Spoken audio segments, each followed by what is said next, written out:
겸손과 기도. 찬미 예수님. 하느님께서 보내신 사람이 있었는데 그의 이름은 요한이었다. 그는 증언하러 왔다. 빛을 증언하여 자기를 통해 모든 사람이 믿게 하려는 것이었다. 그 사람은 빛이 아니었다. 빛을 증언하러 왔을 따름이다. 요한의 증언은 이러하다. 유다인들이 예루살렘에서 사제들과 레위인들을 요한에게 보내어 당신은 누구요? 하고 물었을 때 요한은 서슴지 않고 고백하였다. 나는 그리스도가 아니다 하고 고백한 것이다. 그들이 그러면 누구란 말이요? 엘리야요? 하고 묻자 요한은 아니다 하고 대답하였다. 그러면 그 예언자요? 하고 물어도 다시 아니다 하고 대답하였다. 그래서 그들이 물었다. 당신은 누구요? 우리를 보낸 이들에게 우리가 대답을 해야 하오. 당신은 자신을 무엇이라고 말하는 것이오? 요한이 말하였다. 나는 이사야 예언자가 말한 대로 너희는 주님의 길을 곧게 내어라 하고 광야에서 외치는 이의 소리다. 그들은 바리사이들이 보낸 사람들이었다. 이들이 요한에게 물었다.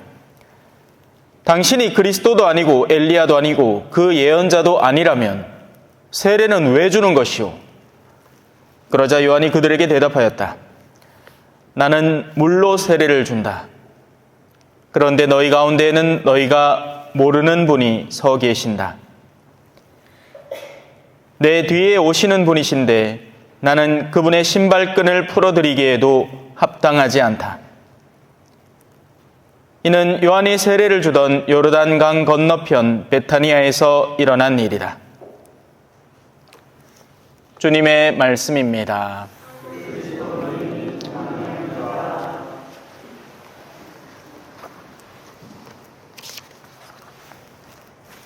찬미 예수님.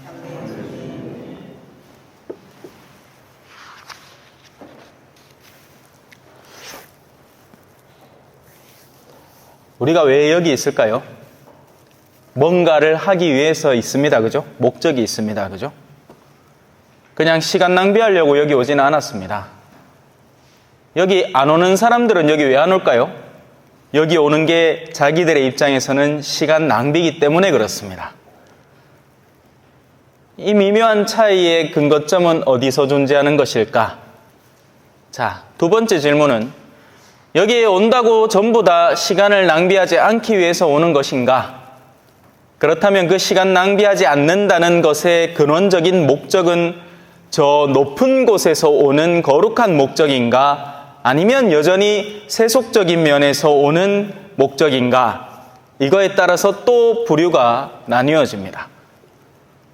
모두가 똑같은 마음으로 미사를 나오지는 않으니까요. 성사도 마찬가지입니다. 용서를 받으러 오는 사람이 있고 쓰레기를 던지러 오는 사람이 있습니다. 용서를 받는 사람의 증거는 나오면서 속이 후련하고 정말 마음이 기쁘고 설레고 하느님을 위해서 뭐라도 다 내어드릴 수 있을 것 같은 기쁨이 그 특징을 잡습니다. 뭔가를 내던지고 나오는 사람은 혹시나 내던진 그게 나한테 다시 돌아올까 얼른 도망치고 싶어하는 특징을 갖고 있습니다. 그리고 여전히 두려움에 사로잡혀 살아가죠. 이번은 어떻게 치워냈는데 또 하면 또 저기 가야 돼? 이런 느낌인 거죠. 감 잡히십니까? 하느님의 무한한 힘과 사랑과 용서의 은총을 체험하는 이는 다시 그런 일이 나에게 생겨날 때 언제고 하느님께 의탁하고 그분께 나의 모든 것을 내어 맡겨서 다시 그 기쁨을 만끽할 수 있게 되는데, 그게 아닌 사람들은 이런 거죠. 시험을 잘 준비하는 방법은 가장 기본은 그 시험을 제대로 준비하는 겁니다. 무슨 말인지 알겠죠? 그죠? 쪽지 시험을 여기 오늘 3페이지에서 4페이지까지 쪽지 시험을 보기로 했어요. 그러면 그 쪽지 시험을 가장 잘 준비하는 학생은 3페이지와 4페이지에 대한 내용을 완전히 숙지하고 응용 문제가 나오더라도 그걸 기꺼이 풀 수 있을 정도로 자신을 그 문제와 공식에 단련시키고 훈련시키는 과정을 여지없이 수도 없이 거치면서 자기를 온전하게 만들어서 선생님이 어떤 문제를 내더라도 이 페이지와 관계된 문제라면 거뜬히 풀어내는 학생이라면 준비가 된 겁니다. 그런데 적지 않은 가톨릭 신자들은 어떻게 처신하느냐? 제발 이번 시험 뒤로 미뤄져라. 이번 시험 뒤로 미뤄져. 내일 비 안 오나? 눈 안 오나? 아이고 오늘 눈 오는 거 보이긴 해. 내일 학교 안 가도 될 것 같아. 아이고 하느님 쪼매만 눈 더 주이소. 내일 시험 안 봐도 되구러. 그래갖고 다행히 요행히 시험이 뒤로 미뤄졌습니다. 예. 그 순간은 잠깐 즐겁겠지만 그 근본적인 괴로움이 해소된 게 아니죠. 왜? 언젠가는 그 쪽지 시험이 다시 나에게 다가올 테니까요. 답답해서 그래요. 이 좋은 걸 알고 신앙생활을 하면 얼마나 좋겠노. 에? 신앙에 대한 본질을 꿰차고 신앙의 본질을 이해하면서 하느님을 사랑하고 설레임과 기쁨에 넘쳐서 신앙생활을 하면 얼마나 좋겠노. 대놓고 도망다니고 있는 거예요. 시험 안 볼라고. 에? 그래가 판공 때만 보면 덜덜덜덜덜 떨매고 쪽지 들고 와갖고 제가 소쿠리에 딱 집어넣고는 하고 도망가 뿌는 거야. 이거는 뭐 용서고 자시고 뭐 없어요. 그냥 갖다 던지고 그냥 토끼는 거지. 성사가 아니라. 왜? 성사는 정말 거룩한 일이고요. 성사는 은총의 잔치이기 때문에 그걸 보고 나면 마음의 설레임과 기쁨이 그득하단 말입니다. 마음의 따스함이 푹 차오른단 말이에요. 근데 그럴 준비를 할 의지도 없고, 그렇다고 해서 그럼 의지가 아예 없느냐? 아예 의지가 없는 사람이면 어디가 있어야 될까요? 저 요양병원에 일하고 누워 있어야 됩니다. 와, 일할 수 있는 능력도 없고 성당 갈 수 있는 능력도 없어. 그럼 괜찮아요. 근데 아니라 세속 일은 뭐같이 합니다. 눈이 막 초롱초롱하 해가지고 혹시 내가 뭐라도 하나 손해를 보나 안 보나 막 혈안이 돼가지고 금전 하나하나 다 따져가면서 그 계산은 정말 눈이 밝게 빠릿빠릿하게 해냅니다. 나이가 많건 적건 이건 상관이 없어요. 나이가 많다고 해서 욕심이 사라지나? 그건 아니거든요. 친구들 사이에 인정받으려는 몇 마디 말들 더 들으려고 안달복달이고 뭐라도 좀 더 나은 모습을 보이려고 사람들의 시선 앞에 용춤을 추는데 하느님만큼은 무덤한 사람들.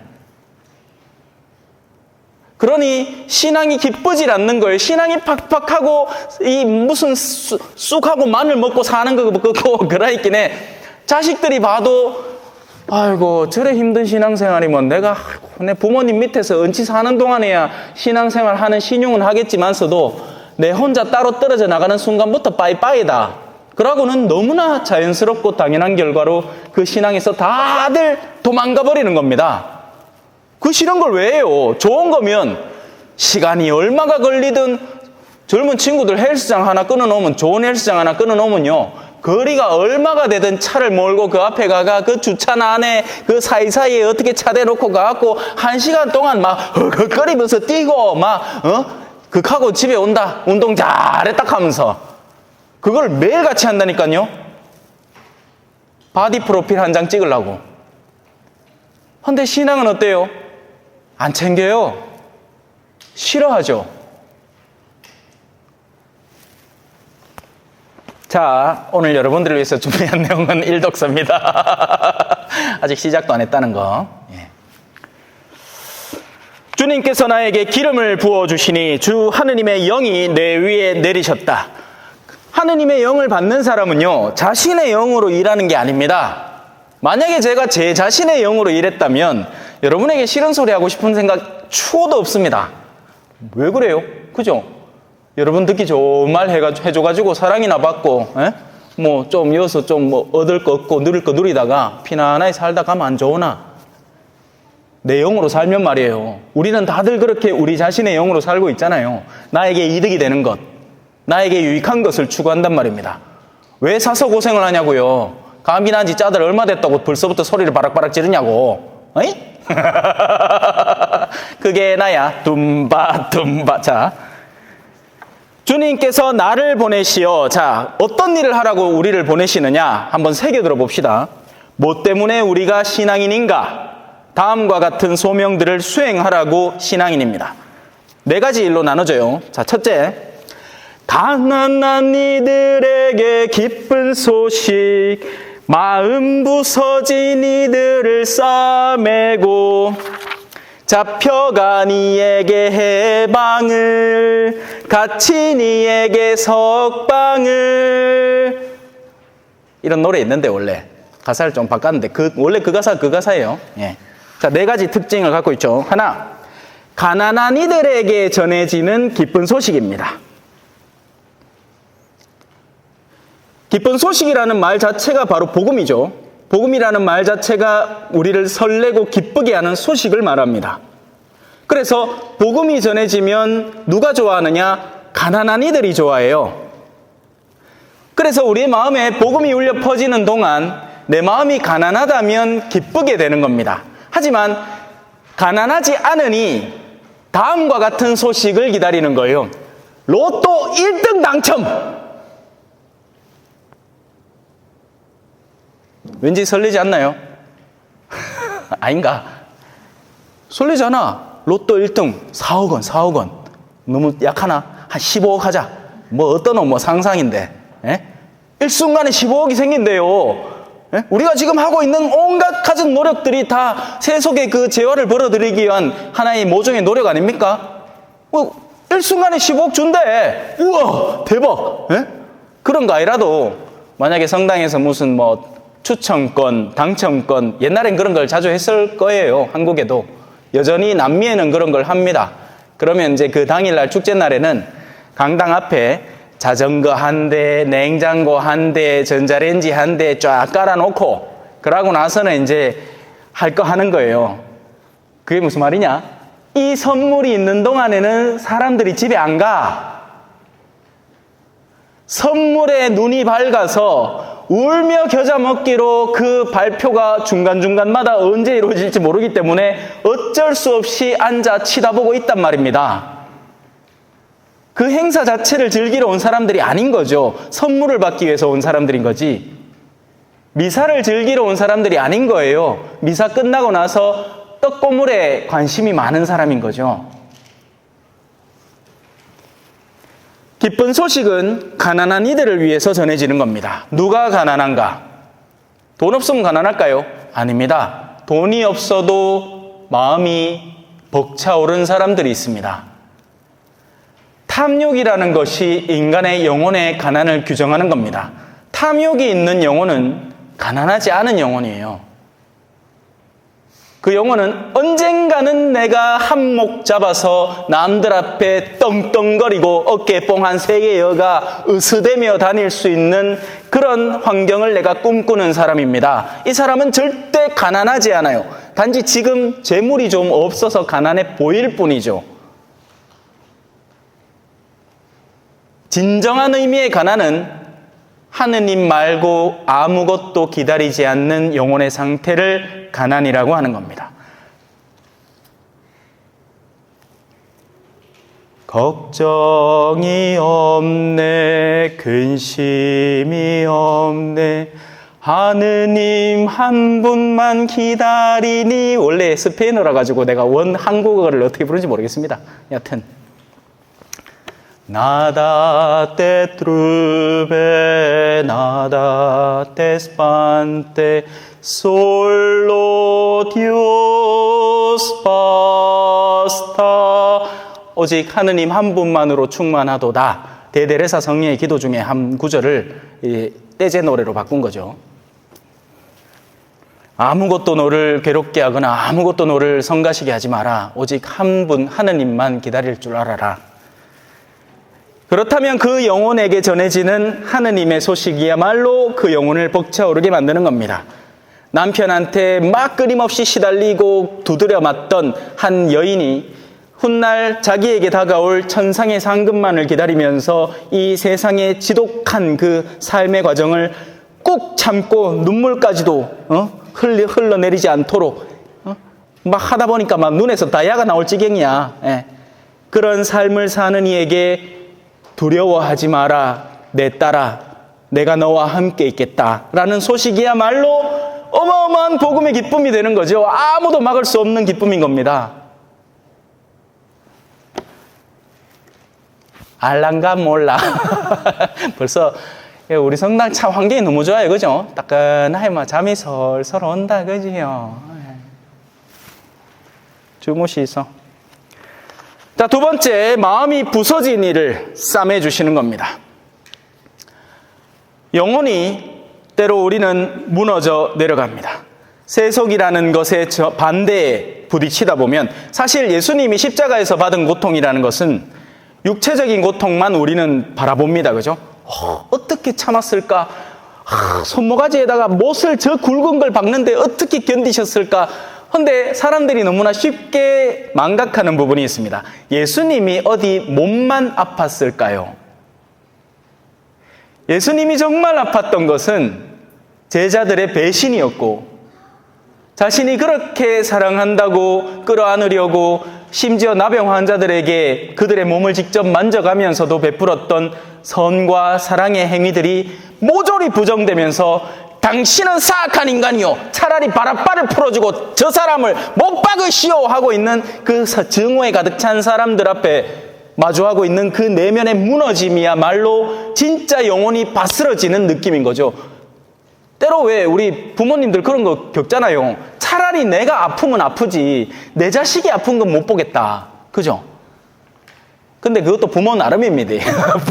부모도 별 희한한 부모가 있어가지고 자식이 아파서 괴로워하는 부모가 있는가 하면 자식이 아프다고 이 물개박수 치는 부모도 있어요. monte 빠지가지고. 서로 증오가 심하다 보면 그렇게 돼요. 서로 무슨 재산관계 때문에 막 싸우다가 극하다가 자식이 어느 날 득 잘못됐대. 그 소리를 듣자마자 아이고 잘됐다 그러면 자식 꽃이다 말다 꽃이다. 이건 부모의 마음이 아닙니다. 악마의 마음이죠. 우리는 원수를 위해서도 기도해 줄 줄 알아야 돼요. 축복을 빌어주고요. 자, 그래서 그런 마음이 부서진 이들을 싸매줄 줄 아는 소명을 받습니다. 세 번째입니다. 이 세 번째와 네 번째는 언뜻 들으면 비슷합니다. 잘 들어보세요. 잡혀간 이들에게 해방을, 갇힌 이들에게 석방을. 이거 무슨 차이가 있지 싶은데 차이가 있습니다. 하나, 잡혀갔다는 건 뭐죠? 내가 가만히 있는데 누가 와가지고 훅 채갔다는 얘기예요. 내가 정상 상태에서 바깥에서 강하게 들어온 어떤 외부적인 힘과 요인으로 내가 쓰러지게 되는 사람들을 말하는 겁니다. 그러고 나면 그의 영혼이 어딘가에 사로잡히게 되는 거죠. 두 번째는 갇힌 이들입니다. 갇힌 이들은 누가 갇힙니까? 내가 죄를 지었기 때문에 갇히는 거죠. 그래서 이건 엄밀히 또 얘기하면 주님의 기도의 마지막 부분에 우리를 유혹에 빠지지 말게 하시고가 잡혀간 이들에 해당되는 부분이라 할 수 있고, 악에서 구하소서가 갇힌 이들에게 석방을 선포하게 하는 거라고 볼 수 있습니다. 자, 문제는 우리가 잡혀 있는 줄 알까요? 알면 도움을 구하겠죠. 안 그렇겠어? 예? 내가 보통 왜 그 장난칠 때 등에다가 이렇게 바보 해가지고 떡 적어갖고 떡 붙여놓잖아요. 알만 띄지. 모르는 게 붙이고 댕기면 지 똑똑한 짓은 다 아는데 등드리머리에는 바보 떡 적혀갖고 사람들이 보면서 하는데 그자? 내가 좀 웃기지 그자? 하고 막 자만에 빠져가지고 있는 거예요. 잡혀간 이들에게는 해방이 선포되는 겁니다. 유혹에 빠져서 자신이 밀려 쓰러져 버리는 사람들에게는 이제 그들보다 훨씬 더 힘센 내가 너희 곁에 있으니 너희를 꺼내올 수 있다. 마치 이스라엘 백성을 이집트에서 꺼내온 것처럼. 우리의 영혼이 잡혀 있는 줄 알아야겠죠? 알면 도움을 청하겠죠? 하지만 잡혀 있는 줄 모른다면 어떨까요? 고만고만한 신앙생활을 하면서 나는 그럭저럭 잘 살고 있다라고 자족하고 있겠죠? 자기 애가 뭐에 잡혀 있는지 식별하지도 않은 채 이 정도면 괜찮지라는 삶 속에서 그냥 현상 유지를 하고 있겠죠? 하지만 실제로는 어딘가 잡혀 있다면, 그걸 제대로 검토해 보지조차 않았다면, 그리고 최종적으로 갇힌 이들, 자신의 그릇됨으로 인해서 우리는 어딘가에 갇히게 됩니다. 죄를 짓는 사람은 죄의 종이 돼요. 그건 분명한 사실입니다. 하지만 하느님은 바로 그 헤어나올 수 없어 보이는 감옥이라는 단단한 틀 속에서도 우리를 꺼내올 수 있고 구해줄 수 있단 말입니다. 그렇게 되고 나면 주님의 은혜의 해가 선포되는 겁니다. 그러면 그 은혜의 해를 기다려온 사람들은 그 은혜의 해가 다가옴에 기뻐할 줄 알겠죠. 그러지 않고 그냥 대면대면한 신앙생활을 해온 사람이라면 뭐 또 대림이 오나 성탄이 오나 바람이 부나 아무 상관이 없는 거예요. 다음에 좀 있다가는 또 사순올 끼고 부활올 끼고 또 연중 시기가 오겠지. 오늘 초가 왜 분홍색인지 아무 상관도 없고, 오늘 초가 왜 분홍색일까요? 오늘은 대림의 세 번째 주간은 우리가 이제 대림의 반틈을 넘어서는 시기라고 보면서 기쁨의 해를 상징적으로 드러내는 겁니다. 이제 여명이 좀 더 가까이 왔고 좀 더 우리 마음속에 기쁨이 스며들어야 하는 때인 거예요. 하느님의 순수한 빛이 우리에게 아기 예수님으로 다가오는 그분의 아주 정갈하고 맑은 빛이 우리의 마음을 기쁘게 할 수 있을 정도로 우리가 깨끗이 씻겨진 상태여야 한다는 거죠.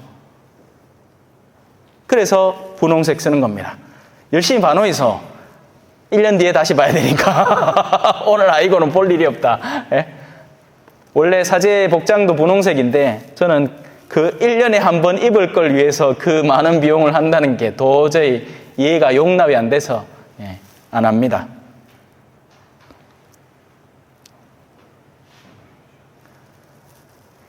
자, 이제 그렇게 주님의 영을 받아서 그 소명을 성실히 이행하는 이들, 그 이행은 누가 해야 될까요? 신부님이 해야죠. 예, 제가 할게요. 하지만 저만 해서는 안 되는 겁니다.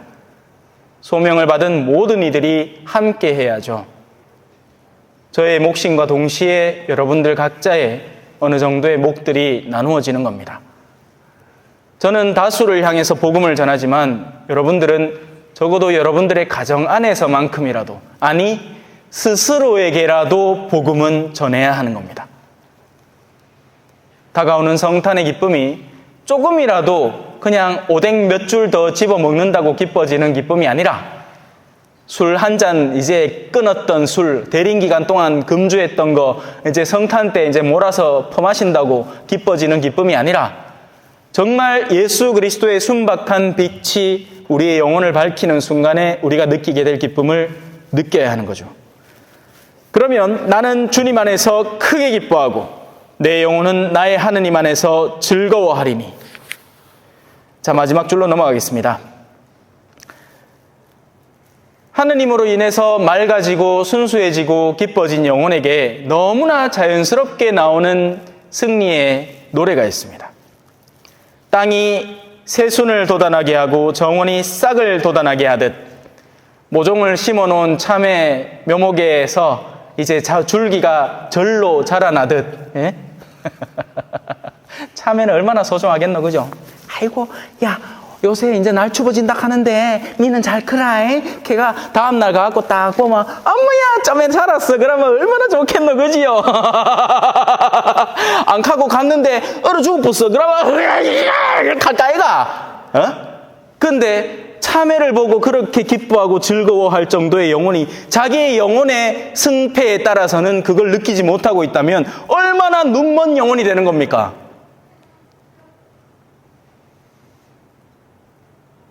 요나 예언자에게 하느님이 얘기했죠. 야, 아주까리 그깟 그 하나 때문에 네 마음이 그렇게 즐거워졌다 슬퍼졌다 난리 북새통인가? 저 수많은 니네베 사람들의 영혼은 누가 책임지느냐? 그들이 모두 멸망하기를 바라는 것이냐?